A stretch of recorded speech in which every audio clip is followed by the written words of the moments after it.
E aí, meus amigos, como é que vocês estão? Temos uma notícia excelente para comentar com vocês, que é justamente sobre a ação que versa do fundo eleitoral que é relatada no STF pelo ministro André Mendonça, tá? Então eu fiz um vídeo esses dias falando sobre isso, dizendo que ele estava fazendo de tudo para trazer o mais rápido possível essa ação a plenário, tá? Se estivesse nas mãos de outro ministro aí, talvez isso ficasse para depois das eleições, o que não ia adiantar de nada, afinal de contas o intuito é diminuir esse valor exorbitante de 5 bilhões de reais em plena pandemia que o Estado brasileiro vai empregar para financiar a campanha dos políticos, né? Então isso está sendo relatado pelo ministro André Mendonça, começou ontem e já teve o voto do relator. Daí você me pergunta, tá, Deicon, mas teve o voto do André Mendonça, o que isso quer dizer? Bom, o relator, por isso que eu estou tão feliz que ele seja o relator dessa ação. O relator, ele conduz e dá o primeiro voto, ele conduz os trabalhos e dá o primeiro voto. Então, através da fundamentação do voto do relator, normalmente os demais ministros seguem o voto, né? E se ele dá uma boa fundamentação, dificilmente os outros ministros vão contra esse voto, né? Então, é por isso que eu estou tão esperançoso nessa ação. Então, eu queria que vocês acompanhassem aqui comigo atentamente a fundamentação que o ministro André Mendonça deu no voto dele. Então, olha só, a matéria começa da seguinte forma. André Mendonça vota pela suspensão do aumento do fundão eleitoral. Ele viu inconstitucionalidade no texto e sugeriu o uso do mesmo valor de 2020, que foi de 2,1 bilhões de reais. Tá, a gente sabe que não é o ideal seria não financiar a campanha de políticos, né, em pleno 2021. Eu acho isso inaceitável, mas já é uma redução significativa, né, são 3 bilhões a menos, isso já é muita coisa. Então, se esse texto for aprovado, se a votação for aprovada em plenário do STF, esse será o valor a ser mantido, tá? Com o devido reajuste. Então vai ficar algo em torno ali de 2,2 bilhões de reais. Então olha aqui a fundamentação do voto do ministro Mendonça. Em voto, André Mendonça afirmou que o aumento do fundão eleitoral desrespeitou a Constituição por falta de comprovação de necessidade e ausência de proporcionalidade. Cara, excelente, né? Realmente esse aumento não foi proporcional. Como é que se em 2 anos você aumenta mais de 2, 3 vezes o valor? Não faz nenhum sentido, isso nunca tinha acontecido.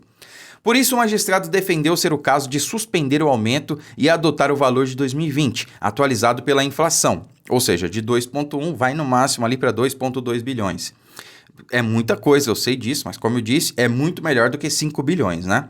Então, abre aspas, não se trata de ir contra a política. Ao contrário, uma democracia consolidada deve ter nos agentes públicos e ministros uma ação que preserve a importância da política, dos partidos e do Congresso. Só construímos uma democracia porque cidadãos que se dispuseram a ingressar na vida pública, disse ele.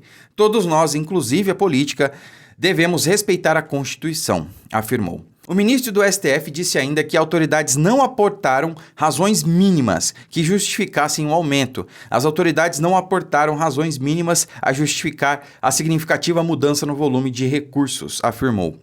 Não vejo justificativa para considerar proporcional o aumento em relação à inflação superior a 10 vezes, sendo que tivemos no período a maior crise da nossa história, disse Mendonça.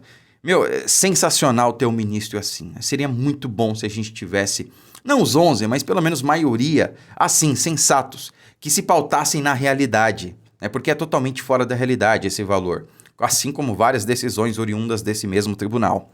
O relator também considerou que houve ofensa ao princípio da anualidade eleitoral, segundo o qual as leis que regem as eleições não podem ser mudadas até 1 ano antes do pleito. Isso aqui, eu acho muito difícil ser quebrado. O que eu quero dizer com isso? Que é muito difícil os outros ministros irem contra isso aqui, né? Porque todo voto ele tem que ser fundamentado, tá, pessoal? Não é chegar lá e falar, eu voto sim, eu voto não, que nem no Congresso, não é assim.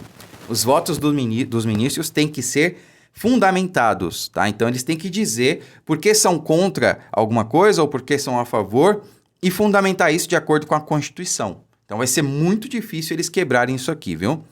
Abre aspas, a modificação do processo eleitoral no espaço de tempo inferior a 1 ano é inconstitucional. Isso aqui, né, continuando aí a fala anterior, é o que eu acho muito difícil de ser quebrado. Mesmo emendas estão sujeitas. O mesmo se passa para as leis orçamentárias, afirmou. Ainda de acordo com Mendonça, enquanto houve um incremento desproporcional do fundão, houve o decréscimo nos investimentos estruturais. Abre aspas novamente. Compreendo que a controvérsia merece uma análise mais detida, porque incumbe ao STF o poder de aferir a proporcionalidade das escolhas do poder público.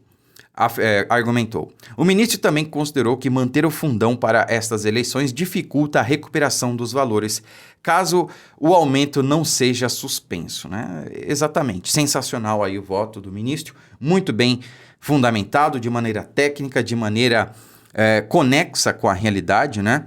E é muito bom realmente ver que temos um ministro aí que segue a lei e segue a Constituição. Então, parabéns novamente ao ministro André Mendonça, que continue assim. Se Deus quiser, nós vamos vencer mais essa batalha, né? E esse valor exorbitante aí de 5 bilhões vai cair. Eu sei que ainda é alto, mas 2,2 bilhões é bem melhor do que 5 bilhões, né? Então, esse dinheiro pode ser empregado em qualquer outra coisa, menos para financiar a campanha de políticos que vão entrar lá, muitos deles, para ferrarem a nossa vida, tá? Como a gente sabe que tem políticos aí no Congresso que só fazem peso, essa é a verdade, só propõem coisas que, quando propõem, né? Mas coisas que vão atrapalhar a sociedade, como, por exemplo, o projeto da Thalíria Petroni de descriminalizar o roubo e furto. Eles querem criar a profissão de ladrão.